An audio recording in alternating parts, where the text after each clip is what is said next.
Top leader to Lam arrives in Ireland, beginning state visit. Iran launched nearly 200 missiles at Israel. Vice presidential debate between Vance and Walz. Welcome to today's news. My name is Nguyễn Thị and I will be your guide through today's latest update. General Secretary of the Communist Party of Vietnam Central Committee and State President Tô Lâm and a high-ranking delegation of Vietnam landed at Dublin Airport at 8:30 p.m. on October 1st local time, beginning a state visit to Ireland at the invitation of Irish President Michael D. Higgins. This is Vietnam's first state visit to Ireland since the two countries established diplomatic relations in 1996.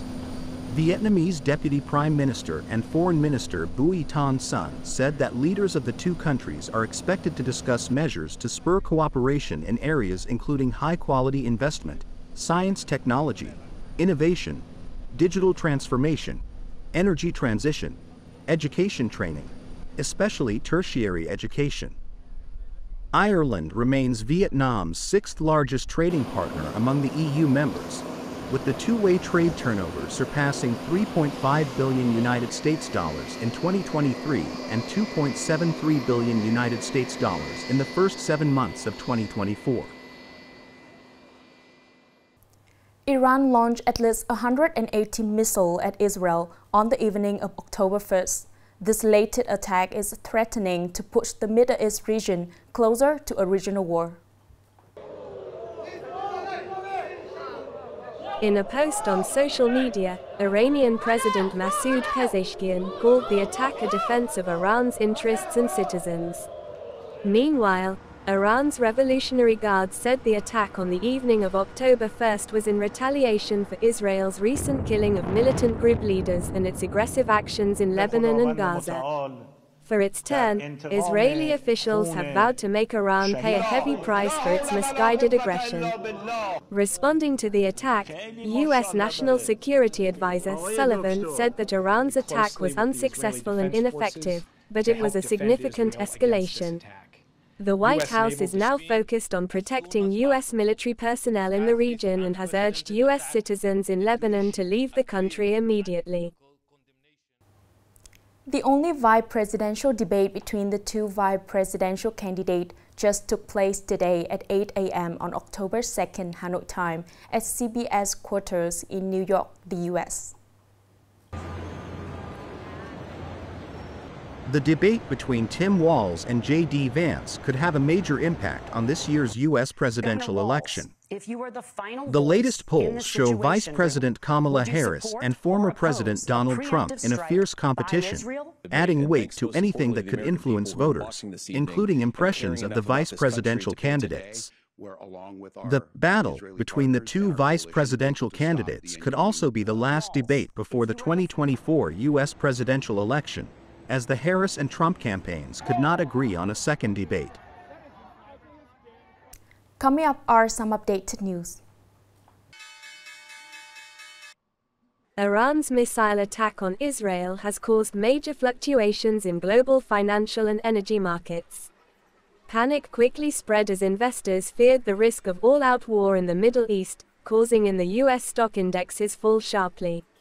The Nasdaq fell 1.5%, leading the major indexes. The Dow Jones Industrial Average fell 0.4%. Meanwhile, Apple shares fell as much as 2.9% after reports that the company had cut production orders for its new iPhone version. The attack also raised concerns about disruptions to oil supplies, resulting in oil prices soaring at a pace not seen since the early days of the conflict between Israel and Hamas a year ago. U.S. crude oil future price jumped as much as 5% in early trading before settling up 2.4% at $69.83 per barrel.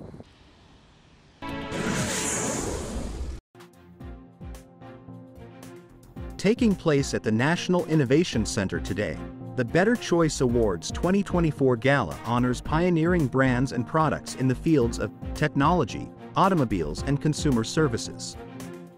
Award categories: such as Smart Choice Awards, Car Choice Awards, and Innovative Choice Awards, were presented to products that meet consumer needs in a reasonable way, based on the criteria, creativity, quality, and ability to meet the actual needs of consumers. In particular, this year's Better Choice Awards 2024 focuses on the booming trend of artificial intelligence, AI, technology, and the participation of Gen Z, a dynamic young consumer generation that has a great influence on market trends. 4 villages of Luang Min commune have entered the 3rd day after the flash flood. Many houses and buildings were damaged and devastated. Local residents are actively cleaning up to soon return to normal life. At Luang Min Primary Boarding School, which is home to nearly 300 boarding students in Min Tien village, as soon as the flood receded, teachers, policemen, soldiers and parents have been working hard to dredge mud and clean up so that students can get back soon. At the moment, it has stopped raining in Tueng Duong. However, as the soil and rocks are saturated with water and weakly connected, the risk of landslides is still very high. The Command Board for Natural Disaster Prevention and Control, Rescue is required to continue monitoring to warn and have early prevention plans.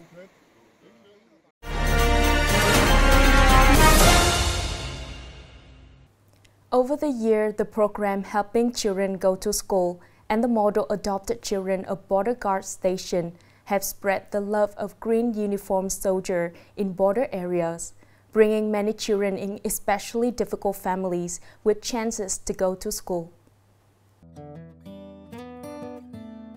In Khe Phong District, there are many families in difficult circumstances without abilities to take care of their children's education. As a result, many students are uneducated or drop out of school because of poverty and lack of parental care. Without a doubt, behind the local children's progress is the border guards' dedication, responsibility, and love. I have been taught by the soldiers how to fold blankets, curtains, and wash clothes. Thanks to them, my parents can go to work without worries. I am very proud of the soldiers. They bought me school supplies and shoes. I want to become a soldier in the future. Border guards not only protect the border but also become fathers, teachers, and protectors of those difficult children in daily life. When we first adopted them, they were the 3rd or 4th graders. Since then, officers and soldiers here have accompanied them. Even when they were little, the soldiers had to take turns taking them to school. The companionship of GI and border guards not only helps children overcome difficulties, but also opens up new paths where they can confidently walk on by themselves. This is also how the soldiers nurture a sustainable future in the fatherland's border.